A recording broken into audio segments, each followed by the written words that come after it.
Bom, prosseguindo ainda no ano 1000, nesse tema de como o paganismo estava forte nesse período, né, e realmente já tinha tomado a igreja, eu vou falar agora sobre obelisco, templos e torres dentro da igreja católica.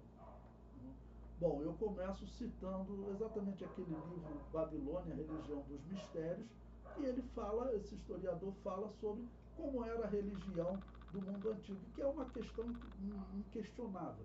Todos sabem que a religião de Baal, que a Bíblia fala, é a mesma religião de Júpiter, que é a mesma religião de Odin, que é a mesma religião de Zeus. Aquilo tudo era uma religião só.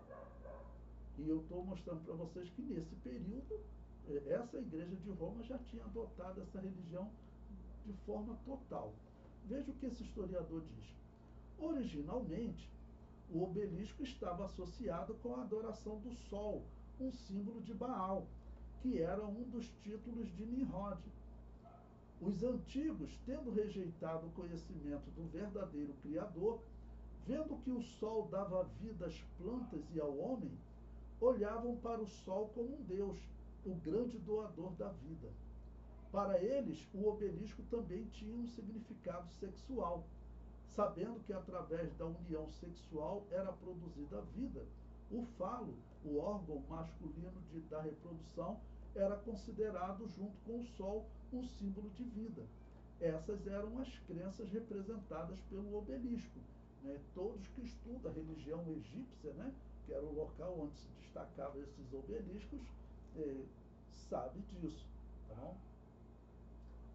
Os obeliscos na Bíblia são chamados de poste-ídolo e foram proibidos em Israel, mas a Igreja Católica faz uso desse símbolo pagão. Bom, está lá em Deuteronômio 16, 21, né? Também se tirou da casa de Yahvé o ídolo do bosque. Desculpe, segundo Reis 23, 7, né? O ídolo do bosque, ou seja, o poste-ídolo. Vou ler até aqui com vocês podem ler o restante, né? Mas o que é esse poste-ídolo que está sendo condenado aqui e que principalmente Deuteronômio, quando Deus vai dar uma repetição da lei, detalhar a lei para Moisés poder explicar ao povo, transmitir ao povo, Deus deixa claro que esses poste-ídolos não podem acompanhar o povo de Deus. Ok? Eu comento mais abaixo. O termo poste-ídolo é tradução do hebraico Aserá, que era uma divindade adorada em Canaã e originara-se da Mesopotâmia, com Nimrod e Semíramis. Entre os egípcios, ele era chamado de obelisco. Ok? Os israelitas, quando eles estiveram no Egito, muito provavelmente eles trabalharam construindo obelisco desses para os egípcios, porque isso era um trabalho escravo, né? Então, muito provavelmente os israelitas eles trabalharam, né, na construção de alguns desses obeliscos. A mulher que hoje é considerada a provável mulher que teria adotado Moisés, que é Hatshepsut, a egípcia Hatshepsut, ok? Ela mesma tem história de obelisco que ela construiu, né? Ela construiu e obelisco que ela estava construindo, que pararam, né, pela metade. Então, os israelitas naqueles anos anteriores certamente trabalharam em construção de obeliscos. Eles conheciam. Quando eles chegam em Canaã, o que eles encontram? Eles encontram a mesma idolatria. Deus havia determinado que esse instrumento, né, e esse culto não poderia estar entre os israelitas. Vamos considerar, isso é elementar, né? Então, o comentário prossegue. A Basílica de São João de Latrão é o lugar onde o Papa se assenta como bispo de Roma e se apresenta como sucessor de São Pedro. Eles a chamam de a Igreja Mãe. Nesta igreja se encontra o maior obelisco já edificado pelos egípcios, 32 metros. Foi construído por Tutmés III, um dos faraós de maior destaque de todos os tempos. Tutmés III parece ser o faraó que perseguia Moisés, mas morreu quando Moisés estava em Midian. Antes de ler a referência, contar essa história para vocês, né? Falei para vocês daquela mulher Hatshepsut, que seria quem adotou Moisés, é o que os arqueólogos estão falando, e nesse sentido eu acredito, faz sentido pelas datas, né? Então, essa Hatshepsut, ela era filha do casal legítimo, né? O faraó e a esposa dele. E ela era irmã tinha irmãos que eram do faraó com outras mulheres. Só que ela não podia governar, porque ela não tinha filho. Se ela tivesse filho, o filho dela governava. Só que ela não conseguia ter filho, a história diz isso. Então, o que ocorre? Ela teve que se casar com o irmão dela. E o irmão dela, que foi a princípio chamado, era o Tutmés II, o irmão dela, Tutmés II, viveu com ela um tempo, engravidou outras mulheres e não engravidou ela. E aí o que ocorre? Esse Tutmés II, então, teve um filho chamado Tutmés III. E aí a história diz que falaram, Hatshepsut, você não pode governar, quem tem que governar é o homem. E esse Tutmés III, que tinha 4 anos de idade na época. Então essa história, veja que facilita realmente você colocar Moisés na história, ou seja, ela querer dizer que teve um filho tirado do rio Nilo, ou seja, o deus Nilo teria dado um filho para ela, porque o significado do nome Moisés é exatamente esse, né, tirado do Nilo. E seria até melhor eu corrigir aqui, Tutmés, na verdade é o nome grego que se dá a esses faraós, né? Mas o nome deles em egípcio, sabe como que era? Tutmoses. Isso é outro fato também sabido na história. O nome dele era Tutmoses III. E se Moisés era o filho que Hatshepsut estava tentando colocar na sua história, ela veja que Moses, né, Moisés, é muito semelhante a Moses. Então, Tutmoses III era um nome da família que já vinha, né, uma dinastia que eles vinham usando. Então, faz sentido você colocar Moisés nesse período, que é próximo do ano 1500, tá bom? Quando Hatshepsut está governando, 1490, o êxodo, segundo a história, acontece em 1446. Pois bem, eu coloquei aí que, inclusive aproveitando, esse Tutmoses III ou Tutmés III, ele, ele faz sentido também acreditar que ele teria ódio de Moisés. Por quê? Porque, segundo a história, Hatshepsut isolou ele e ela assumiu o governo. Ela assumiu o governo. Como que isso foi possível?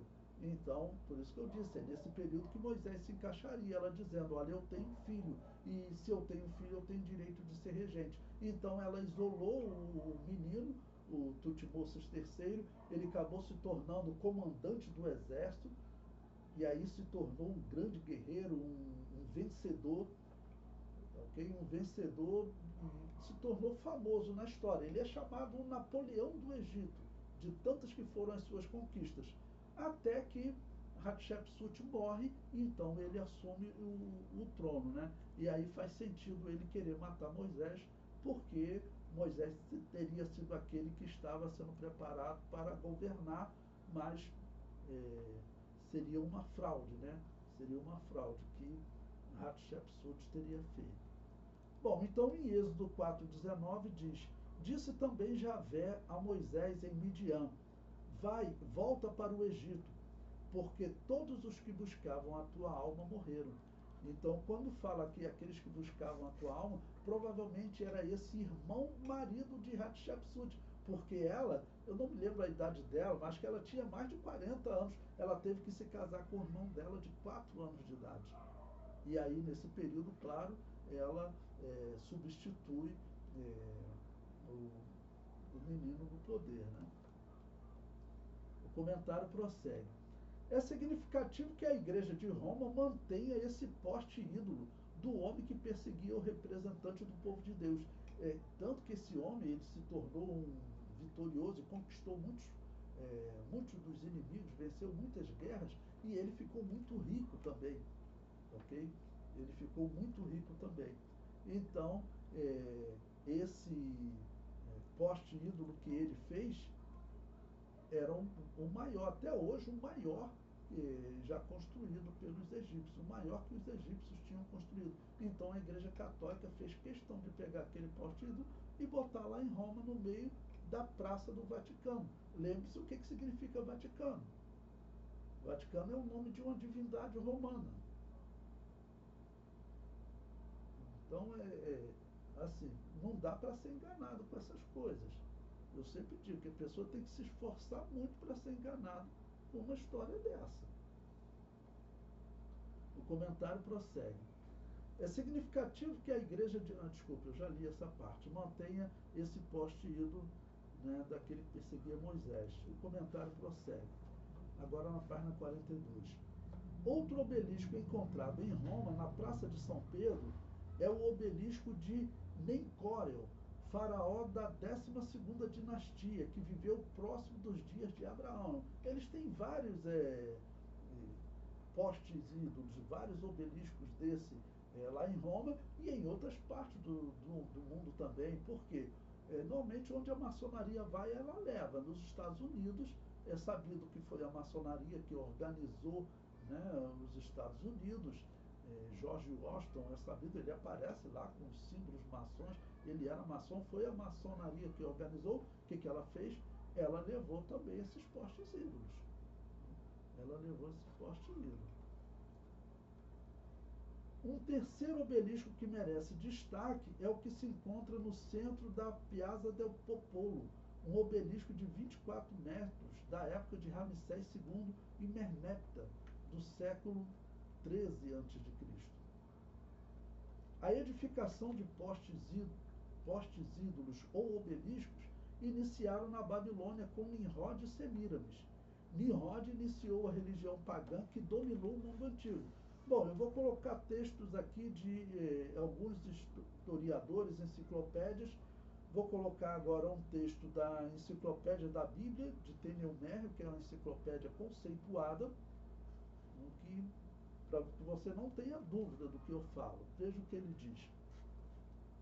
A confirmação final é encontrada no período de Hammurabi, onde numa carta de Zinrilim, 1730 a.C., de Mari, está falando de achados arqueológicos, né? E vai falar de uma divindade chamada Dagon, é igualada a Enlil, o deus babilônio. Essa religião da Babilônia vai dominar o mundo até os dias do Novo Testamento. Isso aqui é um fato. Todos sabem que a religião de Roma era a religião pagã antiga. E se você perguntar para qualquer historiador, ele vai dizer, aquela religião de Roma, de Mitra, de Júpiter, ela foi colocada na Igreja Católica, não tem dúvida disso. E ele prossegue, as divindades romanas, grega e cananeia derivam da religião da Babilônia. Ela é a religião que se assenta sobre o Império Romano. Ou seja, é o que essa enciclopédia está dizendo. Aquela religião do mundo antigo era uma religião só. E você estuda aí, até no ensino médio, nas faculdades, que normalmente a esquerda usa tanto para atacar, que eles pensam estar atacando o cristianismo, né?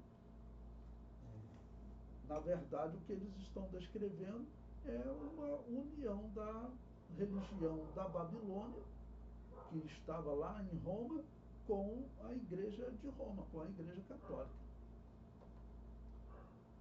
Na verdade, essa religião continua, botei entre aspas, dominando o mundo. Ela foi organizada na Igreja Católica Apostólica Romana. Aí essa mesma enciclopédia diz, na Síria, tal como no Alto Eufrates, Dagon estava associado aos deuses do templo, Gordon, Ugarit, e aí vai dando diversos nomes, né? Haddad, outro deus do templo da Babilônia e Assíria, estava associado a Dagon, e Haddad foi assimilado na Síria como Haddad e se tornou o filho de Dagon. Haddad se tornou o Baal de Ugarit, ou seja, o que os achados arqueológicos mostram, né, é que havia uma religião, e talvez o nome principal fosse Baal. Né? Na Bíblia, o nome mais utilizado é Baal, tirado da enciclopédia de Tememé. Nimrod é o Dagon da Babilônia e a Síria e da Mesopotâmia. Segundo a cronologia bíblica, Nimrod viveu entre os séculos 20 e 21 a.C. A arqueologia identifica a adoração a Dagon neste período.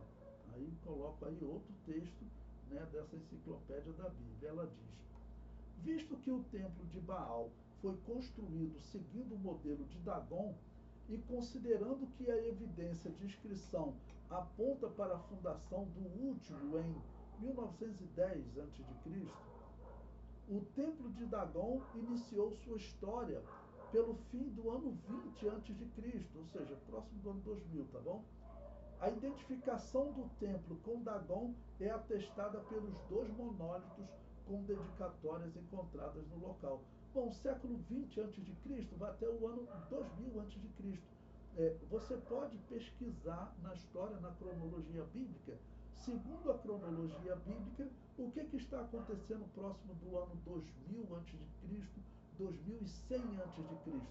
Está acontecendo a Torre de Babel, com Nimrod fazendo aquela revolta contra Deus. Então, o que a arqueologia mostra é que essa crença nasceu próximo do ano 2000. E próximo do ano 2000, na cronologia bíblica, está acontecendo exatamente essa revolta da Torre de Babel. Então, historicamente, é um fato incontestável. Aquela religião antiga, Flávio José falou disso, historiadores romanos falaram disso, aquela religião antiga, ela nasceu na Torre de Babel. É a Torre da Babilônia, ou seja, ali nasceu a Babilônia apocalíptica, nasceu essa religião que tem como grande característica invocação ao mundo dos mortos. E aí nós vemos que essa religião está enganando o mundo, ela está enganando até a igreja evangélica, porque as Assembleias de Deus estão se aproximando dela. O comentário prossegue. Essa adoração a Nimrod e aos postes ídolos espalhados pelo mundo é uma demonstração de que a religião da antiga Babilônia está viva e certamente será muito popular durante a grande tribulação, porque ela está viva na Igreja Católica, ela está viva no hinduísmo, ela está viva na Igreja Anglicana. Os luteranos também acreditam em purgatório. Quando eles disseram em 2017 que não existe mais nenhuma disputa com a Igreja Católica, eles estão reconhecendo as doutrinas católicas. Então, eles estão reconhecendo o purgatório também. Então, essa religião da invocação ao mundo dos mortos, ela vai dominar o mundo durante a grande tribulação, sem sombra de dúvida. Vocês podem fazer uma pesquisa rápida na internet para você ver como essa religião está viva. Você sabe que essa mulher que tem na nossa moeda, ela é oficialmente Semíramis. Isso é história, é fato. Você acha isso rápido na internet. A estátua da liberdade é Semíramis, que é Diana dos Efésios. Ok? Que foi, vamos dizer, foi o culto que foi colocado, os títulos colocados em Maria. Ela era a Nossa Senhora do mundo antigo e Maria é a Nossa Senhora do mundo hoje. Então vocês vejam, com esse entendimento você consegue ver o perigo que a Igreja de Jesus está passando, se aproximando, né, dessa igreja. O comentário prossegue. A Bíblia sempre condenou a adoração aos obeliscos e monólitos, que no textos bíblicos são chamados de Aserá, ou poste ídolo. Aí coloquei aí para vocês, olha, Juízes 3:7, segundo Crônicas 15, versículo 16. Essa expressão que você está vendo aí, Aserá, são os postes ídolos. Aquele mesmo poste ídolo que você tem lá no Vaticano, lá na Praça São Pedro. O comentário prossegue. Estes postes ídolos eram referência a Aserá, que era chamada de Rainha dos Céus, que é um título de Maria hoje, né? Que era uma referência a Semíramis, mãe e mulher de Nimrod. Jeremias combateu essa adoração. Esse texto eu faço questão de ler com vocês. Está lá em Jeremias 44, 25. Assim diz Yahvé dos exércitos, Deus de Israel, dizendo: vós e vossas mulheres, é Jeremias falando para elas, né, as mulheres que estavam adorando deuses pagãos, vós e vossas mulheres não somente falastes por vossa boca, senão também o fizestes por vossas mãos, dizendo: certamente cumpriremos os nossos votos que fizemos de queimar incenso à rainha dos céus e de lhe oferecer libações. Perfeitamente confirmaste os vossos votos e perfeitamente cumpristes os vossos votos. Você vê todo esse capítulo 44, você vai ver Jeremias está debatendo com as mulheres israelitas que elas estão fazendo invocação, né, ao mundo dos mortos, esse culto que envolvia a rainha dos céus. Quem é chamado de rainha dos céus hoje? Né? Eles deram esse título a Maria. Okay? Na página 44, o título de Rainha dos Céus foi aplicado a Maria pela Igreja Católica no ano 431, no Concílio de Éfeso. Olha, Éfeso era a cidade onde Semíramis era adorada como Diana dos Efésios. Aquela mesma Rainha dos Céus que Jeremias estava combatendo, ok? Ela era adorada no Império Romano, no mundo romano, chamada de Diana dos Efésios. Isso é um fato na história. E aí, quer dizer, a Igreja Católica vai lá na cidade de Éfeso e lá pega todos os títulos de Semíramis, todos os títulos de Diana dos Efésios, entre eles Rainha dos Céus. O comentário diz, olha, Maria recebeu os títulos de Rainha dos Céus, Mãe de Deus e Nossa Senhora, todos títulos que faziam referência a Diana dos Efésios, que era o nome romano de Semíramis. Bom, e coloquei aí a imagem, né, da Praça de São Pedro e está ali o poste ídolo, né, de forma bem clara.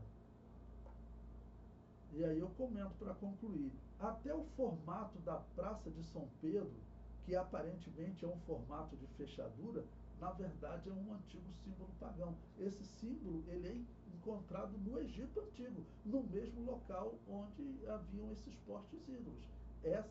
Aquele desenho ali que você olha parece uma ferradura, né? Você pode falar, é só estética. Bom, em muitos casos pode ser estética, mas você tem ali no meio um símbolo do paganismo egípcio. E isso que você considera como talvez ser estética, né? Um desenho bonito, exatamente esse símbolo, como está aí, ele era um símbolo pagão egípcio também, junto com aquele obelisco ali, né? Aquele poste ídolo.